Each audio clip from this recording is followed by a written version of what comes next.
13ই December এই দিনটাকে নিয়ে গোটা বঙ্গবাসীর মনে ছিল এক বহু প্রতীক্ষা, কিন্তু যত সময় গড়িয়েছে সে দিনের সকাল থেকে দেখতে পাওয়া গেছে এই দিনটি আস্তে আস্তে সমগ্র বঙ্গবাসীর কাছে থেকে শুরু করে সমগ্র বিশ্ববাসীর কাছে এক লজ্জার এবং একটি দুর্ভাগ্যের দিনে পরিণত হয়েছে।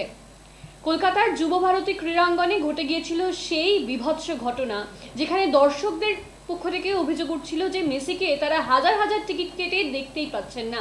বিভিন্ন নেতামন্ত্রী এবং বিভিন্ন আয়োজকের দল তাকে এমনভাবেই ঘিরে রেখেছেন, প্রায় অদৃশ্য হয়ে গিয়েছেন মেসি। এবং এই ঘটনারই পরিপ্রেক্ষিতে আজ পথে নেমেছে দক্ষিণ কলকাতার কংগ্রেসের কমিটি। তারা অরূপ বিশ্বাস অর্থাৎ ক্রীড়ামন্ত্রীর পদত্যাগ চেয়েছেন এবং এই যে ঘটনা সমগ্র বিশ্ববাসীর কাছে যে এই বঙ্গভূমির অপমান, সেই অপমানের পরিপ্রেক্ষিতে তারা কিন্তু আজকে সরব হয়েছেন এবং পথে নেমেছেন। তারা রীতিমতো বন্দে মাতরম স্লোগান দিয়ে তারা প্রতিবাদ জানাচ্ছেন এবং ক্রীড়ামন্ত্রীর পদত্যাগ চাইছেন। কি বলছেন কংগ্রেস নেতৃত্ব শোনাবো। লজ্জা, সম্পূর্ণ লজ্জা। তার কারণ দেখুন, যারা কষ্টের টাকা দিয়ে ফ্যানরা এত হাজার হাজার মানুষ টিকিট কিনলো, তারা মেসিকে দেখতে পেল না। দেখতে পেল কে? ঘিরে ধরলো কে? Political powerful privilege creamy layer class পশ্চিমবঙ্গে, কলকাতার। যে কোনো মানুষকে জিজ্ঞেস করুন, প্রতিবাদ করবে, মুখে বলতে পারবে না, করবে। এটা হতে পারে না। এবং আমরা মনে করি কুণাল ঘোষ যে কথাটা বলেছেন, হ্যাংলা, কারা হ্যাংলা তাদের তালিকা মাননীয় মুখ্যমন্ত্রী দপ্তর থেকে যাতে বেরোয়। আমরা দেখতে চাইছি মাননীয় মুখ্যমন্ত্রী এই হ্যাংলাদের তালিকা ঝুলিয়ে তাদের বিরুদ্ধে ব্যবস্থা নিচ্ছে, না কোনো এঁটোকাটা কমিটি, ওইসব ঢপের কমিটি তদন্ত করছে। দেখুন,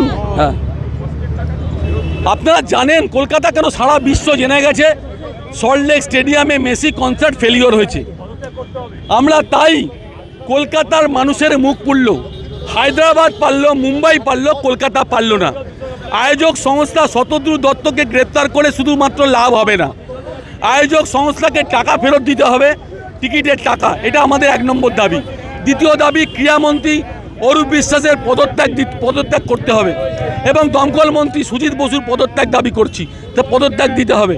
এবং পাশাপাশি যে মেসিকে কেন্দ্র করে যে আধিক্ষেতা, যে হ্যাংলাপোনা, যে মন্ত্রী পরিষদ, মন্ত্রীর পরিবার, মন্ত্রীদের যারা সিকিউরিটি এবং ব্যুরোক্রেট যারা আছে, তারা আজকে মেসিকে ঘিরে রাখলো।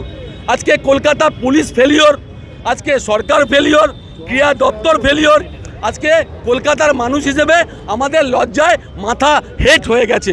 যেটা হায়দ্রাবাদ পারল, মুম্বাই পারল, সেটা কলকাতা পারল না। আমরা তাই অরূপ বিশ্বাসের পদত্যাগের দাবিতে আজকে আমরা হাজরা মোড়ে আমাদের প্রতিবাদ সংগঠিত করছি। আমরা মাননীয় মুখ্যমন্ত্রীর কাছে আমরা দাবি জানাচ্ছি যে এটা নিশ্চয়ই মুখ্যমন্ত্রীর গোচরেই হয়েছে। মুখ্যমন্ত্রী অজানা তো নয় মেসি কনসার্ট, তাই মুখ্যমন্ত্রীর উচিত অরূপ বিশ্বাসকে বরখাস্ত করা, সুজিত বোসকে বরখাস্ত করা।